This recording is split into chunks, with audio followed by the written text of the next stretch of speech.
of our pulses went up a little. Like, it's a lot of chaos, a lot of craziness. I'm curious about when you knew about the last 2 minutes of this episode.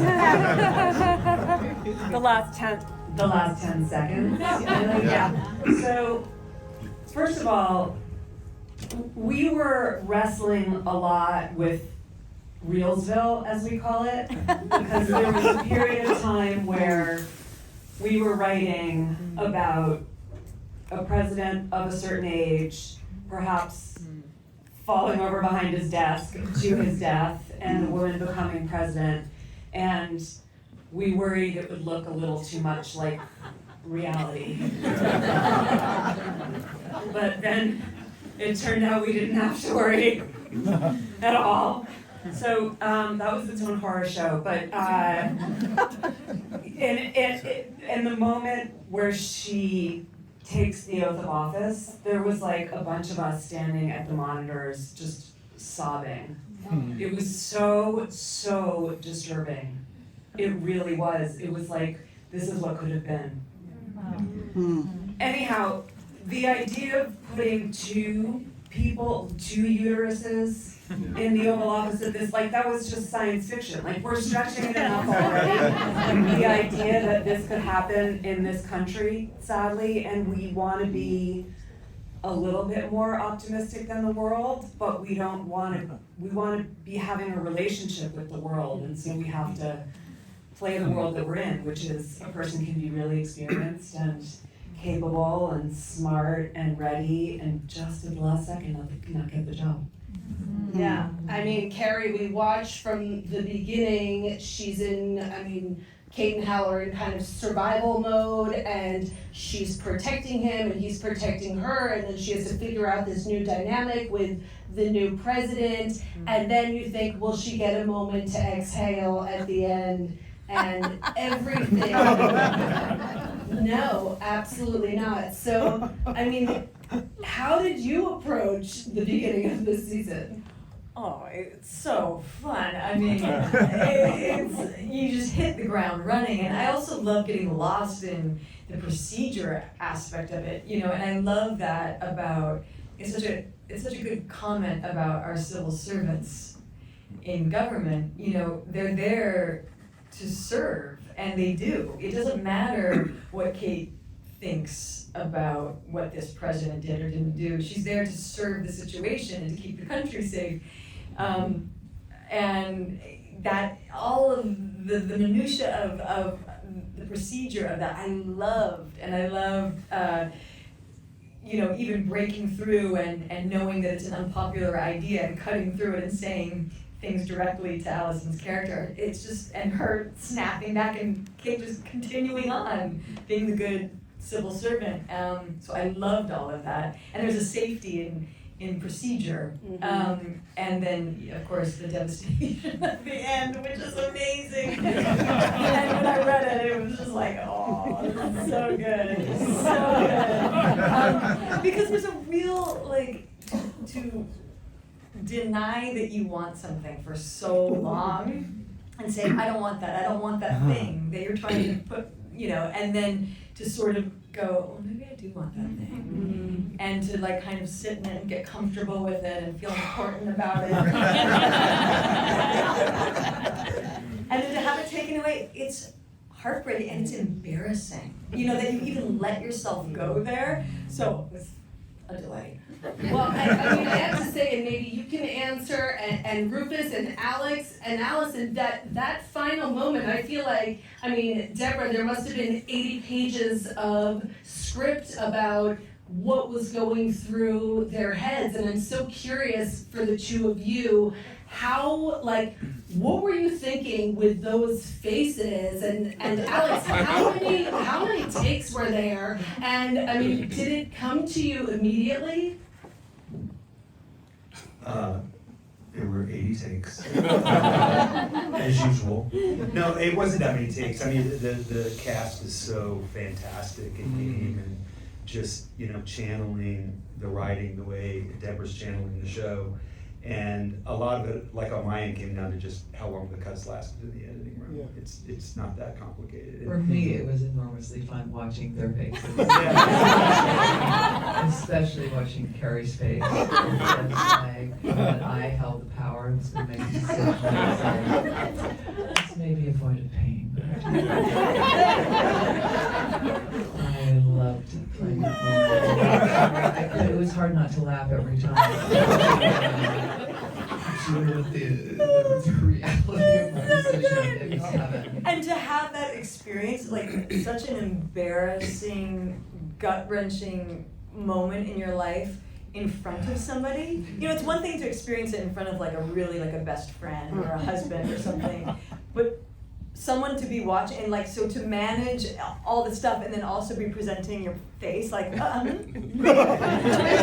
that idea. That's great. He's wonderful. So that's wonderful for him. Yeah, it was. I mean, I think we both love the same thing. We always say, you know, throw anything at us. Yeah, We so just good. really, you know, you don't want to be winning all the time. No. We want to be losing. And anything good that comes, So true. anything that you achieve, the only real value for us is losing it. You know? So true.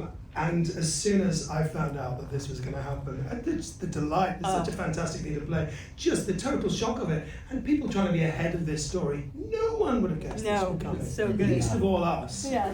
So actually, most of our reactions were just genuine, absolute blank bafflement for quite a long time. We had to be roused from our stupor, like, you know, maybe move at the end. Yeah. Like, what? You know, there was nothing happening. So I think take after take, we were absolutely just like stoned. It's like the audience and the producers. Exactly. Well, at the top of the episode, I mean, I don't think I've ever seen Hal sweat. Like, he is so, right? And he is sweating at the top. And I'm curious, what is this, I mean, in the final 10 seconds, how does that change him? He's kind of been this person positioning, you know, everything is Kate, and then all of a sudden it's like, all right, like, I'm leading into my own thing now. Well, yeah. Well, I mean, my feeling about Hal is that, you know, whatever the play is for it, as far as both of them are concerned. If the opportunity is for Kate to be vice president, then that's what you're doing. If the door opens for him, then that's what they're doing, because they want to be in the room. One of them, both of them, you know. Mm-hmm. And I think what is really telling is, yes, it's that immediate moment. He knows he's going to do it. He's just going to work out how much trouble he's in and how he can. And then his second instinct is, before I say yes, can I utilize this power I have to get the best possible deal for Kate? Mm. Because he's also her number one fan. It doesn't mean he's not Hal. Yeah. You know, so I don't think there's any doubt. It's like, I'm doing this. Oh, I'm also in trouble. And Allie, I mean, Eidra is, I feel like, right in the middle of that in some ways. She's has to navigate, oh my God, Hal made this call. Like, I said these two are a nightmare for her. She does not want to be dealing with the two of them, for sure. And it's so interesting because I feel like in previous seasons we got to see the characters, like especially with Kate and Eidra, get a little bit closer. And this season, even in this first episode, you get a sense of, is she a little bit like, all right, slow your roll, Hal and Kate. Like, I don't need to get sucked into this. I mean, you guys have only seen the first episode, but yeah, I think that I think Eidra is aware that there are things that she doesn't know, but she doesn't know what she doesn't know. And obviously, whenever Hal is involved, there's always chaos that ensues. So I think the fact that now he is in this position of power is only trouble for her. Yeah, for sure. Otto, Stuart is like the emotional center. I feel like he's like this grounding force, And right? he has no idea what's going on. Like, I start off season one, I got this. By the time we get here, I don't got this. It's kind of, I mean, you watch it, it's like he's finding out things from other people and figuring out how to navigate, because also for the past 2 seasons, he's been, you know, he's been this kingmaker. Like, he's been trying to position Kate to achieve a certain title. And he was right there. She shook his hand. and said, yes, I'm gonna do it. Yeah. And so it was right there, and then all of this gets destroyed by some act of God, right? Yeah. And so I think that Stuart is finding out that he's starting to find the liminal limbo space that Kate and Hal occupy, and Eidra occupies, right? So like the ideal thing that he's been going for, it's a mess. And so he's got to figure out what is his play now. I don't know. And Stuart also might have some ambition. He might have a plan, but all of it got destroyed. You know what I mean? So like, who knows? And it's interesting because also, and I like that you mentioned Allie with Eidra, because the two of them, in some ways, I mean, they've had a complex relationship over the past couple of seasons, but how do they approach this season together when they need to lean on each other a little bit? Well, I think there's that telling moment in the first episode of the season where when the president is being sworn in, Eidra grabs Stuart's hand, and I thought that was such a, I was really surprised when I read that, because it's a public place, and but I think it speaks to just, I mean, this is not a procedure that Eidra has ever done or seen, so everyone is rocked, and I think the momentousness of the occasion, the stakes of it are very real, and in that moment, she just kind of impulsively reaches for comfort from the one person that she's been insisting she doesn't need anything from. And he appreciated that. Although he didn't show it. Because he can. She knows. Yeah. Allison, one of my favorite moments when Grace Penn becomes president is you're being moved around room to room, and it's all very frenetic. And then there's this moment where she kind of bends over, and there's it's a few seconds. I love that. I love that When I moment. saw you do that, I was like, girl. I was like, she went down and then she came up, boom. I was like, what? Sorry. So sorry. So Otto, tell me about that Let me speak for Allison now. Sorry. No, and Alex and I talked about that moment because we knew that she takes in this information that her president is dead, and she can't take all the moments she needs to understand what's happened. She's now the president, so she goes down with the news and she's like, I can't do this right now. I'm the president of the United States. She's got to come back up with that and the grief and whatever can be experienced later, but not now. And she has to compartmentalize that, and that was a moment that Alex and I talked. But also, it's really anchored in that the next line is Debora's line, which is, has the Speaker of the House been notified? Yeah. I mean, you come off that line and you know the journey between the bend over and the back just off that line is so perfect. Yeah, I mean, the way your voice in that moment, in that line, the way she stands there's such a subtle difference, and the air in the room changes. You don't want to be bending over when you say that line.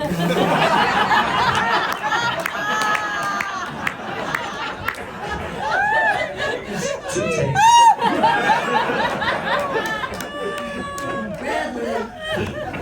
Let's talk about Todd Penn. When we see him walk in, he makes this joke. He says to Al, First Lady. What are his thoughts about where he fits into this world order now? And tell me how you approached playing him. How did I approach it? I mean, it's hard for me to distinguish the thrill of just being able to be with Allison and be in Debora's writing and be on a show that I was jealous of, and work with Alex again. I like to think that he thought he could handle this. He's been married to a very strong, ambitious, politician, But there's something funny about him just being like his gyroscope just got flicked. I'm playing tambourine here. I don't, a complete discombobulation. I think he's sort of like a Dug Imhoff. If Dug Imhoff really didn't want it to happen,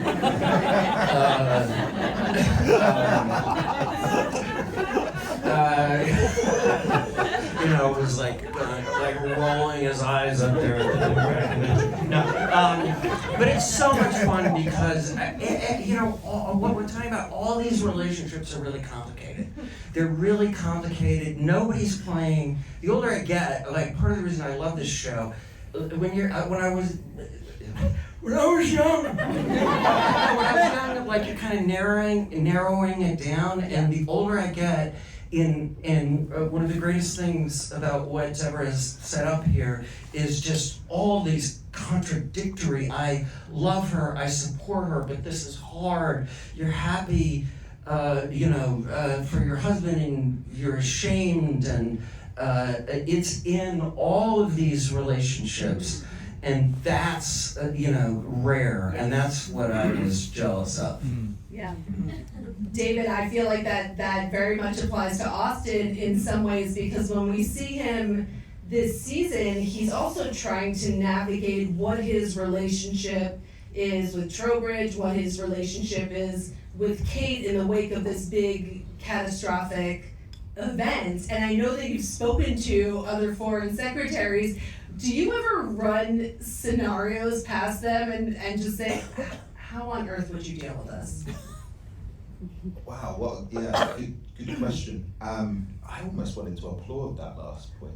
I thought it was great. I don't need all of that. If I cared what other people thought, I never would have gone into show business.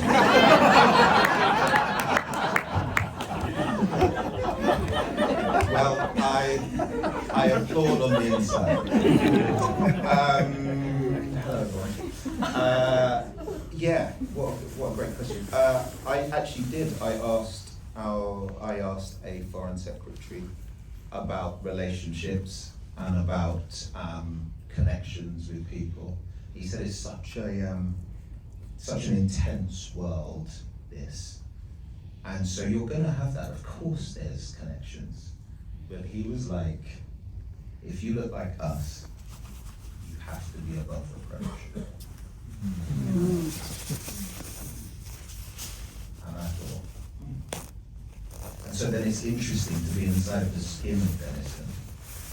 And I remember reading Dennison in like the audition stage, thinking, man, when I grow up, I want to be like him. I did, that real.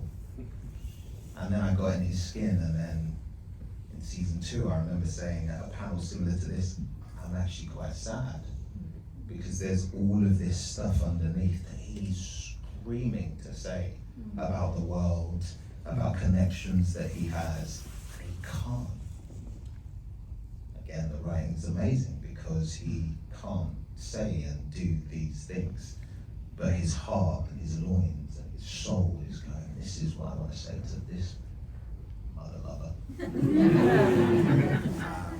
So it's frustrating and also possibly the most interesting and challenging thing about him. Janice, what was your biggest challenge with the production? I mean, you have new locations this season, and I don't know how much, I'll let you spoil if you want to, but I mean, tell me about when you were kind of sitting down and we're like, okay, we're starting season 3, what was the thing that you were most looking forward to? I don't know if looking forward to is the right word. At some point, What kept you up at night? It's like Everything. list, but not to the panel with that. We really wanted to show the real places when we started shooting Diplomat, 4 years ago, whatever it was. And we went to London, and that was fantastic. But at a certain point, just to be really blunt, we realized lives were being put on hold because people were so far away from their families. And we felt that it would be great if we could move production to New York. So in a way, this isn't sort of creatively to do with the show, but I think it is because it's the heart of the show. Is we're telling stories and we hope audiences love them, but we are all people and we're having an experience. And how can we make that the best experience possible? So we made a decision that we would shoot, I think, about 2 months in London in season 3, and then we moved the whole production to New York. We didn't move the story to New York, but we moved production to New York. So we had a sort of down period of several months while we built built our sets on stages, figured out how we were going to do that. I'm sorry, I've got a frog in my throat. And then I think we seamlessly, I hope you guys are going to let us know, moved the whole production here. But I think on the creative level as well, we tell a bit more story in the States this year. We've been very focused on what's been happening in the United Kingdom, but now Hal is the vice president. So although this is the diplomat and it's the ambassador, half of her life has moved to America. What she's dealing with has moved to America. So I think that's a bit of a difference from previous seasons, is there's a real American presence. And people got to be home with their families, which is nice. Alex, in this episode alone, there's helicopters, there's like a secret door, which I love. I mean, there's a lot of cortisol just coursing through everyone's veins. How did you approach this episode in particular and moving so quickly into a season, and also just in general as a unifying theme to the season? It's funny, it all starts with the script, and I'm the luckiest director in the world because I get Deborah's scripts handed to me on a platter. And my first job is to go, how do I make sure that when people see this, they're feeling what I feel when I'm reading it? Because I can't believe it. Like, I get the scripts and I'm reading them and I'm like, this is the greatest thing I've read. How do I pull that off? There's the technical, you can have one helicopter to be 3, so we have to do visual effects and do all that, and that's fun. But the joy of it is sitting in front of you, for me, because I've done a lot of things. I've had a good career, and that it led to these people. And the experience of making the show has just been one of the greatest gifts of my career. And it starts with what's the script, what's the story, and then it's what is the story for each character in a scene. And the fun of it and the mud of it is standing on set going, how do we make this more fucked up? More complex, or maybe funnier, but we're very careful about that. And what's the tone? And we obsess over it and sweat over it all the way through the mix. And it's not until the end, when it's mixed, that it's what you see, because it's getting squeezed the whole way. And it's that discipline and joy that starts with her, for all of us to get to do it. So it's don't tell anyone, but it's a lot of fun. Small nugget, that secret door is for real. We saw it, we wanted to use it. Yeah, we've been waiting to use the secret door. Can I say one other thing about planning the chaos? Because I was thinking of this and it's kind of funny. But so when we're planning the chaos, we're really worried about no one getting hurt because the actors are running around. So we put stunt people next to Allison to run with her dressed as Secret Service so that they don't get hurt. And we put stunt people as Secret Service next to Keri so that Keri doesn't hurt them. And that's like a meeting. It's like Allison and the Secret Service. I'm just in it, man. I'm in it.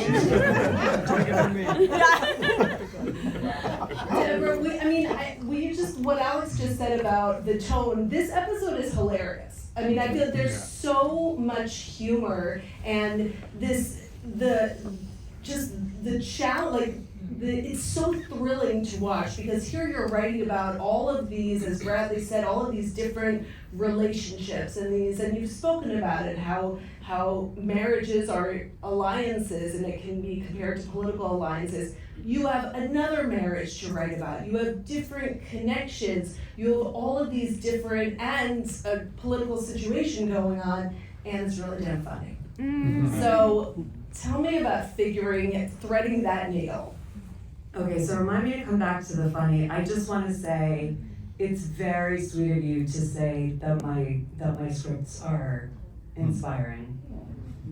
No, that's all I have to say. No. I'm kidding. But the truth of the matter is that both Alex and Janice dream significantly bigger than I do. You know, like, I'm half German, I'm a good girl, like, I want my homework to go in on time, and I want it to be doable, and I don't want the studio to get too upset, and I want them to like us so that we can keep doing it. And the two of them will come up to me and say, well, I see that you wrote a car speeds away, but what if it was a helicopter or 3? And Alex, like, the idea of the vision for the season, he always comes in every season and says, how do we grow it? How is it something different than it was before? What is this generation of the story? And it, you know, this is not like there's a visionary, there's no vision, you know? Like, I come up with some stuff and I hand it to all of them, and it gets significantly better. And the funny is, I write things which I think probably aren't gonna work, and so I'm really worried about them. And so I stand at the monitors and I go like this. She does go like that. And I don't know that I'm doing it, and Alex says, why are you doing the next thing? And I'm like, because if we know it's funny, it's gonna be horrible and we'll have to cut it. So stop knowing that it's funny. And he goes in and is like, don't play it funny. Play it like you have to leave the room. And everybody's acting like they're in a funeral. And it's so funny. True. Yeah, and then it works. True. Keri and Rufus, we get to learn some more this season about your characters, about Kate and Hal's backstories, and how was that for you, sort of learning specifics without spoiling anything? You learn little gems, little nuggets, and I don't know if Debora had shared that still, you know, a lot of the backstory with you beforehand. Well, some of it had been shared. I mean, we had a general idea of, you know, but it was lovely to kind of be there and embody it in some of the details. But yeah, the facts of their relationship before, and to do it that way, especially, you know, the early episodes where it kind of there's a counterpoint to where we are now. It really did add a layer for us, you know. But it's I think it's great to see the two of them early on in a, you know, younger and with a slightly different setup, you know, but they're still essentially the same to them, you know. Well, I mean, Keri, I feel like it's, yes, but also it's a different dynamic. In the same way that their dynamic has evolved so much, even in these 3 seasons, it's definitely evolved since then. Yeah, I mean, I think common with a lot of couples who are in the Foreign Service, and it makes sense that there's so many couples within the Foreign Service because you're traveling all over the world and you're away from your families and your friends, and you know, it's hot when you're like in Afghanistan or something and there's, you know, like high stakes and, you know, but there's a lot of trading and a lot of compromise and a lot of power struggles and whose job is more important, and you get to go there. And so I think for this relationship in particular, there's a lot of that, like whose job is more important, and where are we moving, and oh, it's your turn again, okay, we'll do that, and I think that builds up over time, and sometimes it combusts and sometimes it doesn't. Yeah. Yeah, and you get to see the relationship that Hal thinks he's going to be able to reverse and do the same for her. And as I said before, he's not quite the right shape for it. But I think the promise is that, and when the time is for you to be, the main one, exactly. I will sing back up, blah, blah, Yeah. which he fully intends to do. He's just Just terrible. he's just a treader of the He wants to be good. I know. Does that count? I'm curious for Allie and Otto and David, have there been moments in these last 3 seasons where you've wondered about something, about their origin story, about, why are they acting this specific way based on what their previous sort of professional or personal lives were? Totally. I don't think you can really actively play to the scene. I think it's all just sort of context, but I think that how Eidra relates to Stuart is absolutely defined by her past. So, some of it has obviously been informed by what Deb has shared with me, but a lot of it is things I gleaned from just, reading about people who have this job and what it entails, and imagining what that looks like as David was saying, for someone like me to move through that path. And I definitely thought about it, but then when you have to play what's on the page, and that's just for you to know, but you also have to do the words on the page and do the scene on the page. Yeah. And I like just between the two characters, there's such differences there, but there's a connection to what we're doing that I think that is what thrills the one over the other, or for the other. And I think that you never know where you're gonna find it, and sometimes it's right in front of you, and sometimes it's only 5'2", but you're really cool with it, but you can't guess, but you know it when you see it. And I think that's the thing that is beautiful about the writing, because no matter what's happening in Iran or Afghanistan or the president or the vice president, whatever, there are hearts that are beating, that are looking for connection, and when you can find it, you take it in the best way that you possibly can, and sometimes you fuck it up. I absolutely agree with all of that. I love stepping across the line and letting it all go and seeing where we go. But I also love the secrets. And Deborah gave me a lovely little secret about Trowbridge and Dennison. That they kind of came up in the politics like brothers. And Dennison was always going to be the one that was going to be chosen. And then the powers that be didn't like that idea, so he was chosen. So it makes their dynamic more nuanced than just spikiness. And that's just a lovely thing to hold when you're doing the dance with someone. So I love those things. Allison and Bradley, let's talk about their dance that's going on, because we get to see a little bit, but obviously we'll get to see much more over the course of the season.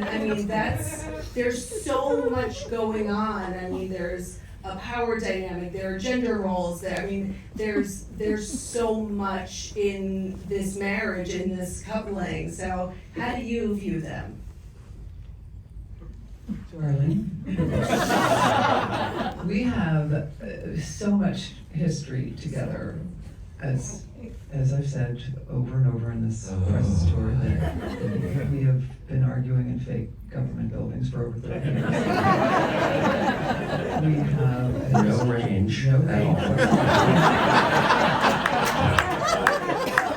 have a working relationship and a friendship that has grown over these 30 years, so that's baked right into Grace and Todd. It's definitely not CJ and Josh. It's two very different characters, but it makes it so much fun to play these new people, have all that history that history underneath it all. It's delicious, and I thought, we had to do a bedroom scene together that I was a little bit, I was like, oh my God, we're gonna be in bed together right now.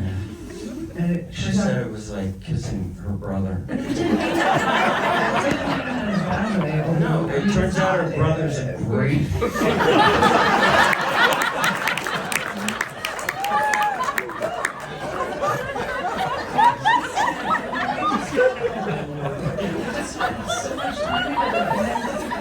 actually was so comfortable being in bed with him as he was saying it. It was one of my favorite. Would you wait? You haven't seen that yet. You haven't seen that yet. Do you want us to do it?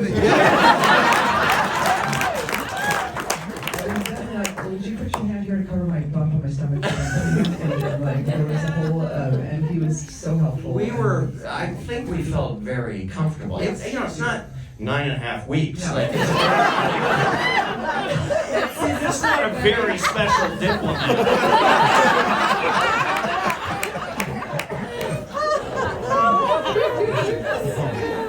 It was a really fun scene. It is such.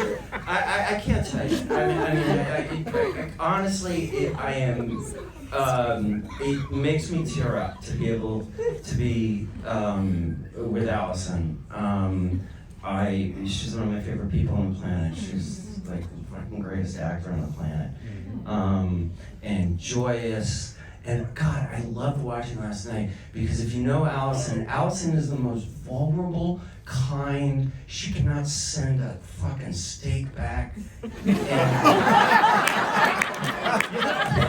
she's going, has anybody called the... like she can play such power, and all of that complexity under that power, it makes me very, very happy. This is just heaven. Yes, Thank you very much. Before we wrap, Alex and Janice, I'm gonna let you guys answer this. Who on this panel would make the best president? Well, give the answer. Deborah Cahn.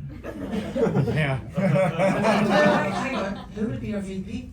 Rufus, of course. That would be interesting. I don't think Deborah Cahn would be the best president. Okay. Because I accept your nomination.